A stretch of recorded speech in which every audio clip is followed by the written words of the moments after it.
A Bolsa de Valores do Japão despencou 12% nesta segunda-feira, no pior resultado em um dia nos últimos 37 anos. Quem explica direitinho o que aconteceu é o nosso grande Rodrigo Oliveira. Matheus, solta o comentário, por gentileza. Então vamos lá, boa tarde a todos, boa tarde pessoal do chat aí, boa tarde Wilson. Seguinte, hoje, enquanto você dormia, o pessoal lá na Ásia estava desesperado, né? Já tem uns dias que eles estão ensaiando isso, nos últimos 3 dias, depois do fechamento de hoje, no Japão, por exemplo, já tem uma queda acumulada de 25%. Só hoje, nessa madrugada, o índice Nikkei 225, que é o principal índice japonês ali da Bolsa de Valores japonês, caiu 12%. Só hoje, amigo, só hoje. Lá na Coreia do Sul também caiu mais de 8%, em Taiwan mais de 8%, mas o que está acontecendo? Olha, no Japão e na Coreia do Sul teve Circuit Breaker. Para quem não sabe o que é Circuit Breaker, cada bolsa tem os seus parâmetros ali, mas no Japão entre 5% e 7%, se cair, se chegar a esse patamar durante o dia, na sessão, eles travam a sessão durante o tempo, o pessoal tomar uma água, acalmar, tomar água com açúcar. Pararam quando chegou no 5, não adiantou, logo que voltou, chegou a cair mais até 7, mais ou menos, depois voltou um pouquinho, e no fim do dia foi a 12 e qualquer coisa, 12,40, como a gente falou aí, de queda nessa segunda-feira. E aí, o que está acontecendo, né? Primeiro, tem os dados americanos que estão indicando uma desaceleração muito forte da economia americana. O pessoal está começando a achar que o Fed errou na dose, apertou demais, segurou muito os juros e agora a economia vai dar uma freada muito brusca, né? Aquele tal do hard landing que o pessoal estava com medo, e tem gente com medo de uma recessão.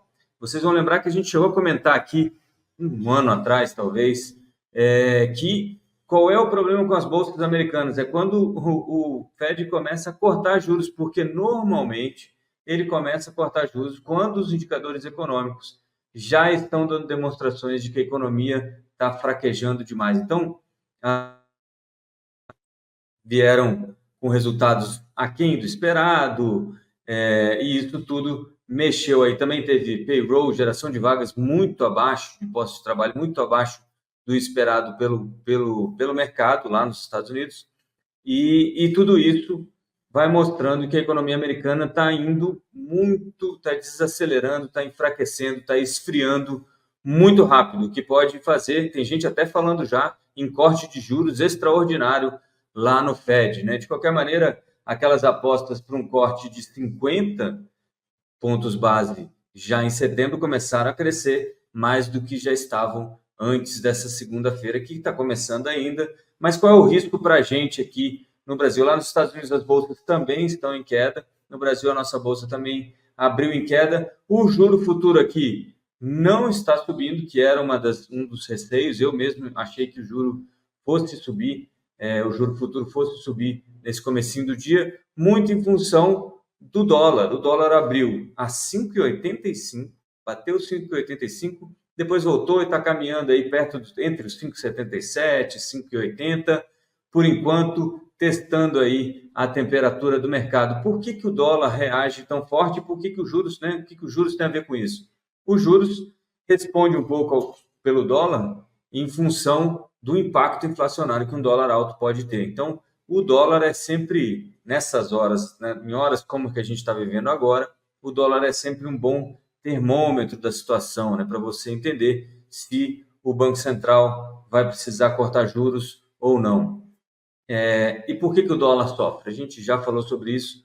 Então, aquela tal do carry trade, né, uma operação que você faz, que você toma ativos emprestados lá no Japão, toma dinheiro emprestado lá no Japão e investe aqui no Brasil ou no México, em países emergentes onde o juro é muito alto. O problema é que o juro lá no Japão começou a subir e a moeda começou a subir também. Então, lá o cara começa a perder muito dinheiro e aí o que ele ganha aqui não faz sentido. Então, ele precisa desmontar essa posição. O que significa isso? Ele pega o real dele de novo, desinveste, compra dólar e aí vai embora para o Japão para devolver o ien que ele tinha comprado antes, ou o que ele tinha comprado antes lá, mas normalmente é moeda mesmo.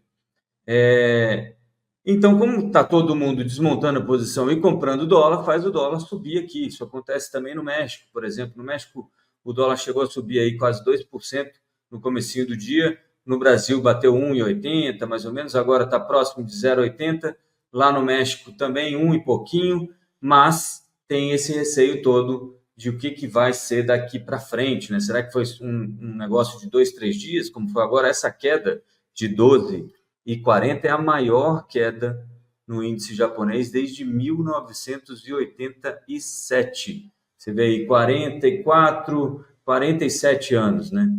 Não, 34, 37 anos, basicamente, que você ficou aí sem ter uma queda desse tamanho, 12,40, né? Isso tudo também teve um pouquinho de gasolina nessa fogueira aí, com um desmonte de posição do Warren Buffett na Apple, né? Já evidenciando aí um pouco do que ele, que é considerado lá o mago de Omaha, um dos maiores investidores do mundo, considerado um gênio dos investimentos, que já vem dizendo há algum tempo que as coisas estão muito caras na bolsa e vem desfazendo posição e colocando dinheiro em caixa no bolso, debaixo do colchão, para esperar a correção de preço. Talvez a gente esteja começando a correção de preços. Tá bom? Então, muita calma nessa hora, não vai acabar tudo num dia só, é possível que amanhã a gente ainda tenha um rescaldo disso, vamos acompanhar aí o resto do dia, mas é aquela coisa, fica calmo,